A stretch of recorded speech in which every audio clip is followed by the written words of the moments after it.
was, first of all, I think that was a great game.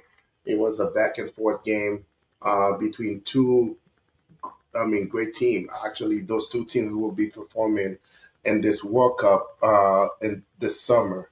Uh, personally, I was rooting for Senegal, so I like the fact that they show a lot of resiliency, when they how they were playing. But the thing is, a couple of things that came to my mind, right? So you have a big game, right, and the game is about to go to overtime, and then the referee make this big decision to award the penalty. Was it a penalty? Yes, but I think with that at the later stage of the game for a referee to have to go to VAR. First of all, you didn't call the foul. You had to go to VAR to reward uh, Morocco the penalty. I think that was very, very ballsy, right? But also, uh, and we saw the debacle that happened, right? So those guys were very upset. I mean, rightfully so, but it was a foul. At the end of the day, it was a foul. So those guys got very upset. It, obviously, just like you were saying, Alec, where you kind of alluded that there was a conspiracy for Morocco to win. I mean, for a referee to kind of call a PK at the 95th minute.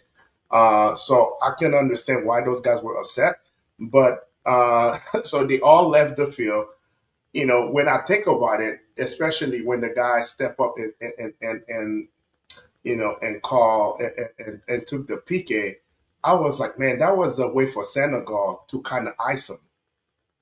So for 15 minutes, those guys were off the field, arguing back and forth with the referee. So I know for a fact, as a player, you're not in the routine. So I thought that, so I think that, it's just like when you play football and then when the kicker about to kick it and they call timeout, try to ice the kicker. So I thought that from a psychological standpoint, that was brilliant from Senegal to do that because for 15 minutes you didn't even know as a player you don't know if the game gonna resume, you don't know what's gonna happen because those guys literally left the field because they didn't want to play anymore. So and then after 15 minutes of going back and forth, Sane as a great leader, he went and has the whole team to come back on the field. So which that for me that was remarkable what he did. He said, you know what, we still got to play the game. We have to play and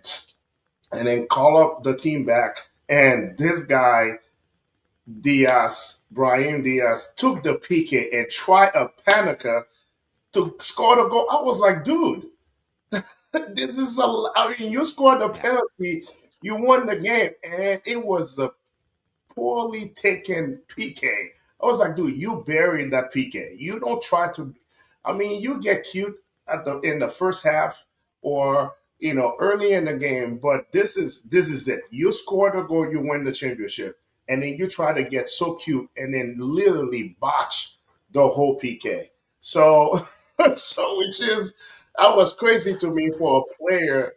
I mean, to kind of be that arrogant, to try to do that at the end of the game. And, I feel bad for him. So I think that he's probably one of those guys that have to go, you're going to have to go to therapy because I think mentally, I mean, he's broken to a point that they had to pull him out of the game because he was mentally out of it. Uh, but Senegal kept playing. They kept playing, and they scored a beautiful goal to win. Amazing goal. And also Morocco goalkeeper Bono was exceptional.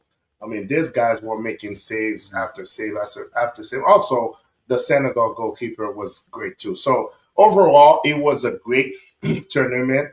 It's unfortunate that I mean, the tournament didn't get the recognition that it was supposed to get because I think because it's an African Cup, nobody really, I mean, they had talked too much about it, which is unfortunate. But I got to watch multiple games. I thought overall that was a great tournament.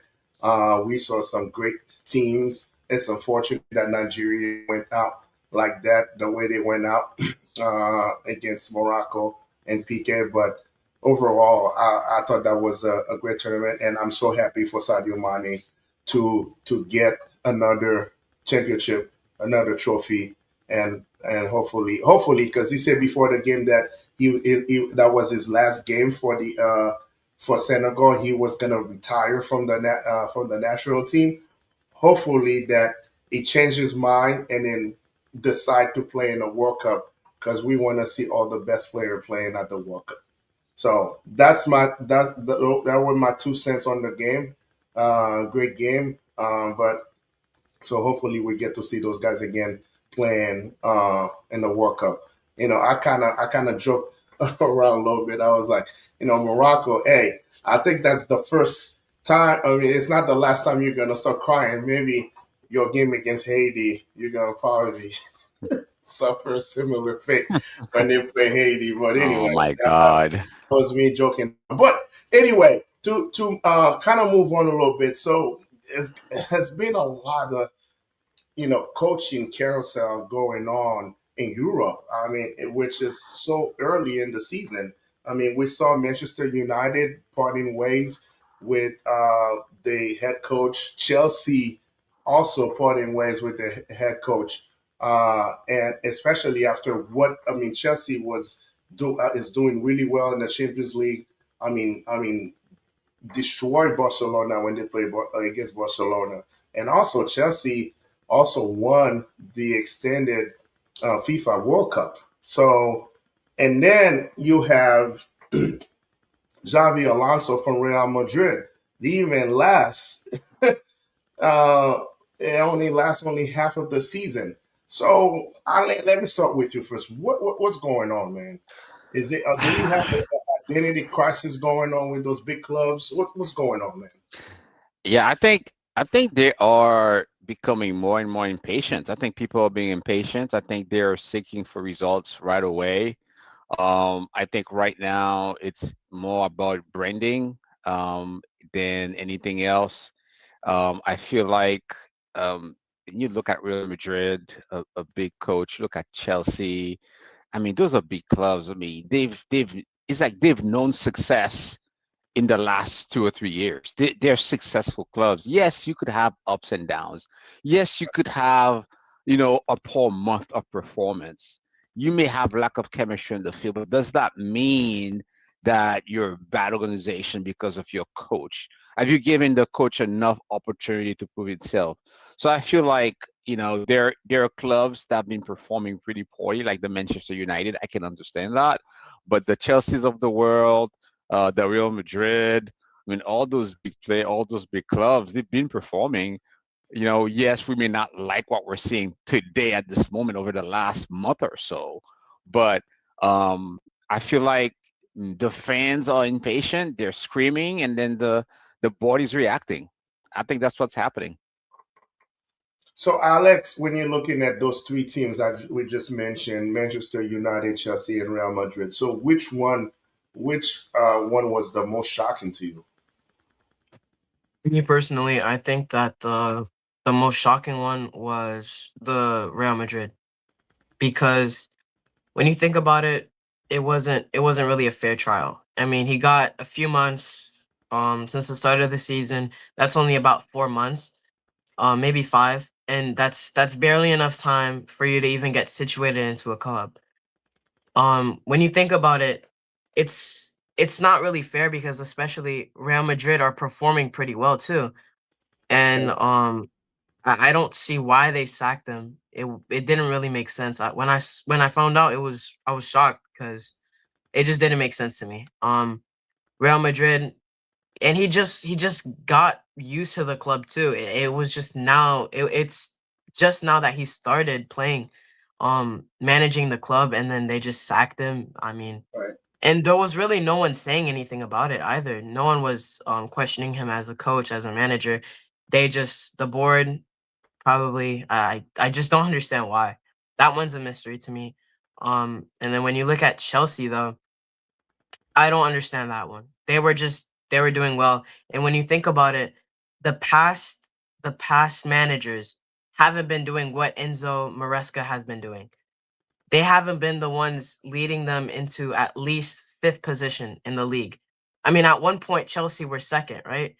And it doesn't make sense. They were doing well in the Champions League, and now you're getting a manager who hasn't been managing for a long time. He had lack of experience. Sure, he may have won his first game, but when you think about it, it was against I think it was a 3 or 2 league in Prem division. It wasn't. It just doesn't make sense. I mean, and they barely won the game too. So it just doesn't make sense to me. You talking about Chelsea game? Yeah, Chelsea. Yeah. And it's when you think about it, Chelsea, this is the best they've been since 2021. Since Right. 2021 when they won the Champions League, this has been the best that they have been in. The best form. If not, I don't know why they did that. But yeah.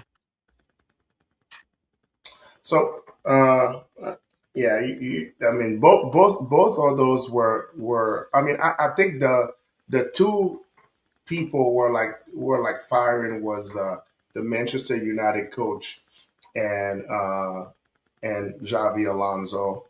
But I think the Chelsea thing was more like a mutual agreement. For what I read was uh, he wanted full autonomy on the team, and then he felt like that he couldn't get it. So, for instance, he thought that some other people, like the medical staff, had too much power.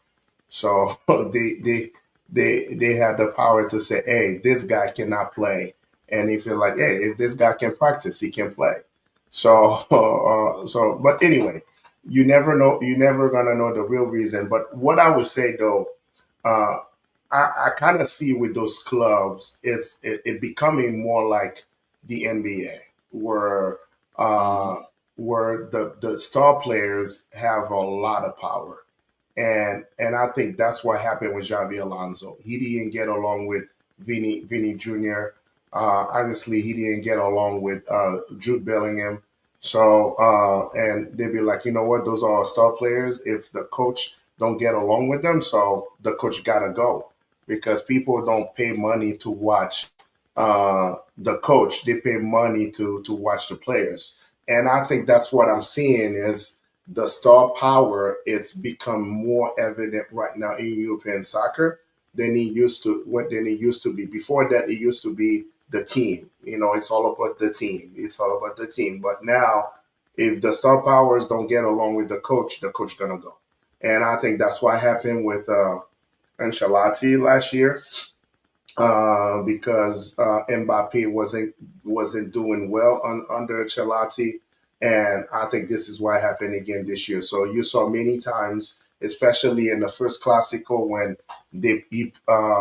Xavi pulled Vini storm out, you know, angry, he even stay on the bench and went straight to the locker room, and he had to talk into coming back on the bench. And you know, Mbappe was the same thing last year against Ancelotti, and I think some of the coaches. I mean, Ancelotti is a bigger coach than Xavi Alonso as far as pedigree, but I think that what we're seeing right now is the players have more power over the team than we used to in the past. So that's just my assessment because you could tell that Vini and Javi Alonso did not get along, and you know it's the prize money. Vini said that he was not going to resign with Real Madrid. So and Vini is supposed to extend his contract this year, but he said nope, I'm not resigning. So you know, so that's what they do. They were like, you know what, we gotta go with our players. So that's what I'm seeing. You know, and also when you think about it with Javi Alonso, they just play the kind of segue to a next topic with the Clásico, right? So they won. So they, you know, it just happened that he got fired after they lost the Clásico. So do you think that even though I'm talking about the players and so on, do you think that his firing also has something to do with the loss and the Clásico? So I'm gonna start with you, Alex. I think I think it does because when you think about it, Real Madrid went trophyless last season, except for the Super Cup. The UEFA Super Cup was their only trophy, and he missed out on the opportunity of getting the Copa del Rey. I mean the Super Copa. Um, and the Super Copa is just a free trophy. When you think about it, it's a free trophy. It's you just have to play 2 games. It's a free trophy. And he missed out on the opportunity. Also, he beat Barcelona the first time. Yeah. So after beating Barca the first time, you mean to tell me that you can't beat them the second time? And you have the players, even though Mbappe wasn't starting, he came in after. There was no one really that was injured. I mean, he had the team, he had the time. He Yeah. had the time to prepare for it too because he played against Atletico Madrid and they beat Atletico Madrid. Yeah. So I don't see what the problem, the issue was. Honestly, it wasn't it wasn't the best performance from Real Madrid. Um, and Vinny didn't really play well that game. I mean, he played well against Atletico. He didn't play that well against Barca. Even Mbappe, who came in as a sub, did better than Vinny in that game. So I I don't see. What game you were watching, man? Alex, what game you were watching? Vini was the one that scored a goal, the first I know, goal. but overall though, the goal was very. It was very. It wasn't like a. It wasn't him though. Like you know what I Oh, mean? Like it was just. It was just a lucky. Like Barca just let him no, score that one. All right, no. Barca just let him score that. So He could you have. want me, You know. you want me to answer your questions before we get to Ale? So when Barca played in the first game, Barca was hurt. Rafinha didn't play. Lewandowski didn't play. Pedri, I don't think Pedri was in that game. So there was a lot of injuries. So this time around, the whole Barcelona team was there. And if you've been watching Barcelona since Rafinha came back, so Rafinha is the true MVP of Barcelona. Since Rafinha came back from injury, the team totally is a different team. Even though they lost today, but they've been playing at a high level with Rafinha since he came back from injury.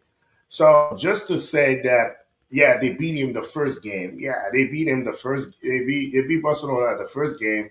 I mean, Yamal just came back from injury just to play the game against Real Madrid. So he hasn't been playing for a long time. So this time around, they were healthy. They were fully healthy. Balde didn't play the first game, so Balde was in the second game. So they finally play against a healthy Barcelona, which is kind of what happened last year. Because last year when Barcelona beat him all 3 or 4 times, they had a healthy team. So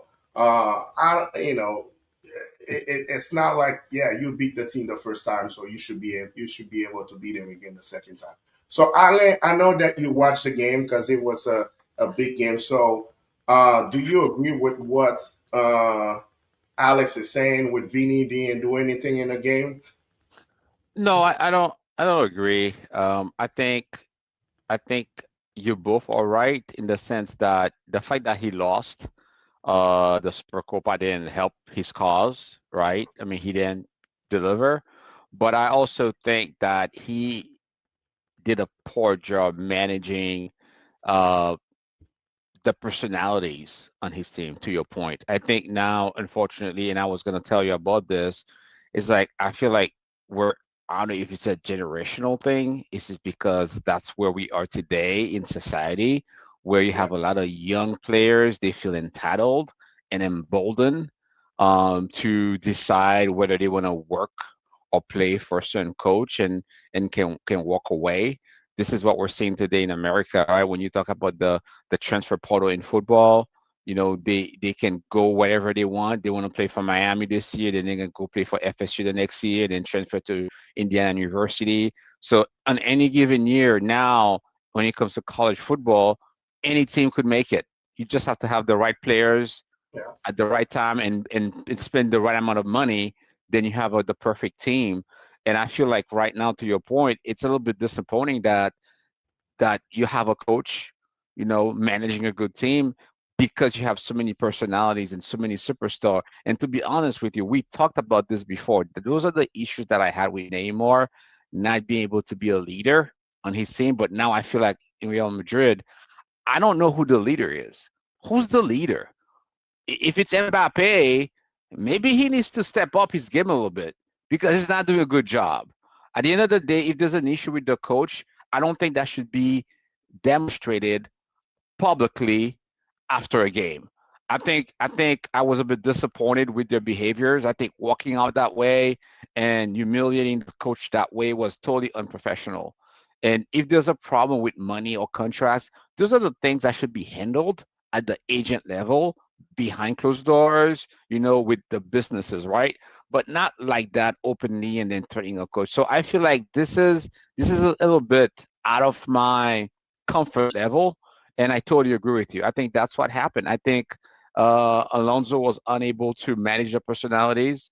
It seems like in Real Madrid, everybody wants to be a star. Everybody has a say so, and it feels like the board is more concerned about, to your point, selling tickets, making the clientele, the base clientele, happy, and making sure the players are happy. Because to your point, where they're coming in to watch Mbappe, Vini, Bellingham, and if the coach cannot get the chemistry in place, then he'll be gone. And I think honestly, that's disappointing. Yeah. So yeah, and I think that the true Real Madrid fan were not happy with the sacking of Xavi Alonso. So as a matter of fact, Real Madrid played at home yesterday, and they were playing against Levante, and both Vini and Bellingham were getting booed yesterday during the Mm. game. So that was a sign, from the fans saying that, hey, we're not supporting you. But obviously, the board, the president makes, they makes all the decision. Real Madrid is not like Barcelona when you have a group of people that says what they want to say, but it's more like, the president said this is this is what's happening. So uh, and I think, to your point, Ale, if the coach could not deal with, if the coach would not deal with the different personalities,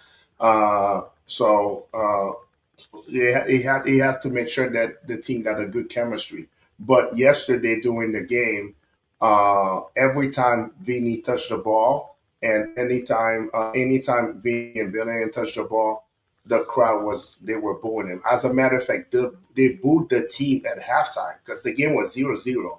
They booed the team at halftime and start raising the red flag as the team was coming off the field to go to the locker room. So there's some tension. Good news is they came back the second half and scored 2 goals to win the game. But uh, bottom line is, yeah, we don't like prima donnas, and if you guys gotta act like Hmm. prima donnas, we're not gonna support you. And the fans showed that yesterday during the game. So anyway, let's our next segue is the Manchester Derby. So obviously, we kind of alluded to Manchester United having a new coach. So since the new coach came in, which he's a former Manchester United player, they've been playing well. And yesterday, they played Manchester City for the Manchester Derby, and they beat Manchester City 2-0, and it was a great game. So is Carragher is the is the new guy? Is it the guy that finally got the recipe to get Manchester United on track? So since the last couple coaches have been performing miserably, so Alan, what's your take of that victory yesterday with Manchester United beating Manchester City? I think first and foremost, that's one game. That's their first game. We're not gonna get carried away. It's We not the want to first see game. Actually, the coach got 3 wins and 1 tie. through and so forth. Okay. But I still think where are they ranked now? I think they're still like, you know, No, they really far behind. That's I what mean, I'm thinking, right? Yeah. yeah, So I think there's room to go. I think the energy is good. I think change is a good thing. I think we see that today, and I won't talk about the NFL. We've seen a lot of teams doing better this year with new coaches across the league, and I think sometimes players do respond to new leadership and to new philosophy. Maybe this coach has a way to connect with the team. Maybe he, like you said, he's a former Manchester United player. Maybe he brings the culture, understand what the team is about, and can connect with the players at a whole different level. So I think we need to continue to watch him and see how the team's going to end this year. And if they can climb up, throughout the year, then I think we're up to something. But for now, I think these are very promising signs for the club. So, Alex, do you know the coach is is the answer? Um, I honestly think that he might be. We thought that Emerim was gonna be the one. I don't think he was. He was pretty good. He wasn't a bad manager. Definitely better than Ten Hag. But I think the new manager is the way to go. Already having a pretty good record. He's established a good record for himself so far. I think it might be. We just have to see if they can make it to the Champions League after a long drought. And maybe we'll say because I don't think that Manchester City win defies anything right now. I don't think it matters because I mean you see these flukes sometimes. You see these things happen. I'm not gonna let that win say anything on the behalf of the new manager. I Yeah. think just the squad that Man United has built is just a very strong squad. So I think that they're very capable of doing the damage that they did to Man City. But I don't know. Yeah, I think it's kind of premature to say that he's the answer. Yeah. It's only January, so we still got a couple months to go. But he started. He's on a good start. I mean, he started really well, and then it's always a good win to beat your rival. Especially you have a derby, and then Manchester City is playing really well. They're playing really well, and for them to go and beat Manchester City in that fashion, I think that's a pretty good start. But I believe that it's kind of premature. We've seen it before. Ten Hag he had a couple good spelling when the team was playing really well, and the next thing you know, it went down. But so hopefully, obviously, if I wanna take the same uh, connection with American sports, right? It's good when the old dogs are doing well. It's good for the sport when Manchester United is playing well. Just like it's good for American football when the teams like the Bears, the Green Bay Packers, you might not like them, but it's good to see them doing well. It's good when Notre Dame is doing well because they have a huge following. So it's good to see that. So as a fan, you want Manchester United to start playing well because it's good for the game. So, like I said, we'll see. It's still a long season.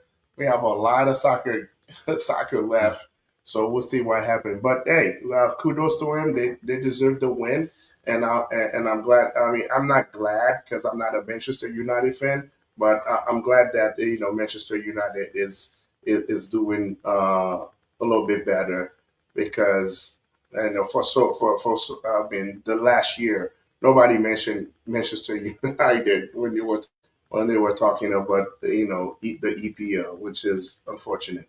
But anyway, Ale, you see that I'm wearing my Football Unfiltered shirt. So is the so if you want to get the merch, you can drop Ale. If you want to get the merch, just drop Ale a DM so he can tell you exactly where you can buy the shirt. So you can support Football Unfiltered, and so that's our goal, especially with the World Cup coming up. We want everybody to to to be wearing a Football Unfiltered, and that's a way that to support it and so on. So kind of go back to for the last couple of days what we saw soccer. So what are the things that you feel like you kind of happy about the way things are going, especially now? This is the World Cup year. So what are the things that you're excited about and you're looking forward to seeing in the next couple months? I'm gonna start with you, Alex. Yeah. Honestly, I think I'm pretty excited for first of all the Champions League. I'm excited to see what teams make it through to the knockouts. Um, I want to see what teams make it to the finals. Hopefully, we have a new champion. Or not, maybe Real Madrid. Maybe the World Cup. Which is gonna be in a few months. Um, yeah, Five I'm months. excited to Imagine see. that the World Cup Yeah. starts in 5 months. I This is can't wait to crazy. see Haiti play. Hopefully, hopefully they make it out at least in third place. And hopefully we make Morocco cry. Um, because I don't think it's gonna be Brazil. Hopefully, hopefully. I mean, that's all we could hope for right now. Could just hope to make it through. I just want to make it at least to the round of 16. Or maybe I'm pushing it. Maybe I'm pushing it a little bit. But I don't know. I'm You excited for talking that. about Haiti? Is that what you're saying? Yeah. No, I'm talking Oh, about okay. Haiti. Okay. I Yeah. hope we make it to at least the round of 16s. Maybe. Yeah, let's go to the round of 32 first. Mm. Because all we had to do is If finish, as the third place team or we second gotta place at team. least get one win. At least one Yeah, win. Because I'm pretty sure yeah, it's the 8 out of 12 third place teams. So we have to make sure we're not the bottom four. So yeah, I mean it's gonna be an exciting World Cup. I mean 48 teams. It's gonna be in the US, in Canada, Mexico. I yeah. know we're all excited for this one. Um, yeah, there's a lot of great teams. Senegal's gonna be there. We're gonna have Portugal with Ronaldo. I don't know how he's doing this. Maybe he'll have a cane, but we don't know. We don't know yet. Um, what's gonna happen? Maybe Messi's gonna show up out of the blue and win the Ballon d'Or again. We don't know. Yeah, it's gonna be a great tournament, great year, great footballing year. Yeah. So I know this is the year of the World Cup. So I mean, we got a lot of soccer. We got a lot of soccer to play for the World Cup. So it's like 5 months away. But Ale, let's talk about the next couple months, the next 2 months. What you looking forward to? I'm looking forward for the qualifiers. I need to know who's going to make it. There's a lot of teams that are pending. Italy is still not clear, man. I mean, we're Yeah, talking about the World Cup. I want to know if Italy is going to make it. exactly. I think we're You, gonna make you it. you have Jamaica out there still pending. You have a lot of teams out there still haven't made it. So I think we wanna see who's. I think it's always fun to see those last few teams fight for survival. I think that's gonna be really exciting for us to see. I want to watch carefully how Brazil is coming along. Yeah. This experiment that's happening right now in South America. I want to see, are they going to be able to get it together? I mean, the coach that we have today, is he making progress? I know we won a couple of games, we lost a couple of games. It hasn't been all great. With Brazil, what's going to happen with Neymar? Is he gonna make it to the team? Is he not gonna make it to the team? Are we gonna be at peace with the fact that we don't need Neymar to win the World Cup? I think the quicker that we can remove him from the equation, the better it will be for the Brazilian team to have some hope of at least making it to the quarterfinals. That will be a major accomplishment at this point. I don't think they're gonna win the World Cup. But with Brazil, you just never know. So there's a lot of parts and pieces. Haiti has a couple of friendlies happening this month. I want to see who's part of the team. Did we have any additional recruit? I haven't heard anything new, so that's what I want to see. Are we getting new players? Are we recruiting new players playing in Europe? Are we getting this group solidified, more talent? So there's a lot of move that needs to happen over the next couple of months that I want to see. I know the major teams like the France, the Argentinas, the core players, the core team's already set. We know who's gonna be there. They're gonna show up like every 4 years. I'm just concerned about those teams that we love, the Hades of the world, the Brazils of the world, and those other teams that are not qualified. I think that's what I'm going to be looking at for the next couple of months. Well said. For me, what I'm looking for, like I said, the World Cup is far away, even though 5 months is gonna come quick. But I'm more concerned. I mean, not concerned. I want to see how players gonna stay healthy in the next couple of months. Because there's a lot of soccer to be played. Just like Alex mentioned, you got the Champions League coming up. So we looking at this is the heaviest part of the world. I mean, I said of the schedule because with the Champions League playing, obviously you have you have the leagues, you have the other leagues, just like this, let's say for instance Barcelona and Real Madrid played Sunday, and then they have to turn around and play on Wednesday. A Copa del Rey that Real Madrid lost to a second division team, and Barcelona barely beat a team. So when you think about it, this is the busiest time of the year with all this all those soccer's been played. So for me, I'm very cautious to see how managers gonna be managing those players, and if we're gonna see any major injury before the actual tournament. So like I said, for me, the World Cup is still far away. It just like it's what happened in between. So that's why I'm looking forward to watching, see how you got guys that started hot. The first part of the season they started hot, and then now they start going down in the second part of the season, and then see that if that's gonna play a role in the preparation for the World Cup. So I don't want to talk about the World Cup yet. I know that you guys are excited about a lot of things, which that's fair. Obviously, this is a different year for us because this is the first time in our lifetime that a World Cup's gonna be playing, and we talking about Haiti participating in the World Cup. So for us, that's extra excitement. But at the same time, all those guys are playing right now, and they're playing in big leagues. We just want them to stay healthy. So for me, that's what I'm looking forward to. It's how those guys gonna stay healthy in the next couple of months, and all the soccer's they've been playing because, like I said, we're going into the busiest part of the season. So anyway, it was a good show today, guys. Thank you for your time.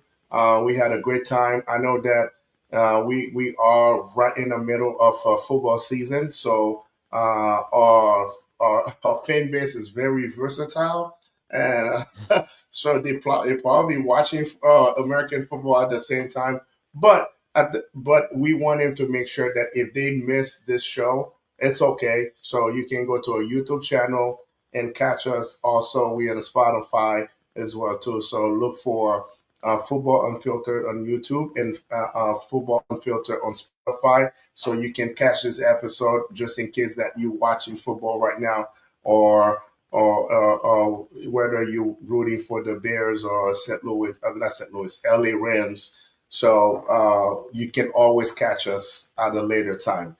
Until then, I know we got a big game in college football tomorrow. So my home state where I live right now, Indiana, So Indiana University is playing tomorrow against my beloved football college team and University of Miami. So I can't wait to watch the game. I know it's gonna be a good game. So we hope for a good game, and hopefully, it's a good game. Everybody have a great time, and somebody's gonna have to win. Somebody's gonna lose. So hopefully, it's the other team. I don't want to say who I'm gonna root for, but it's the other team.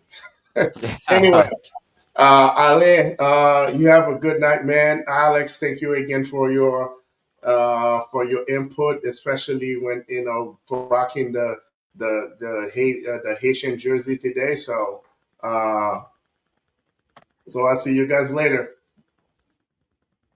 Good night, All coach. right. Good night. Yep. See you.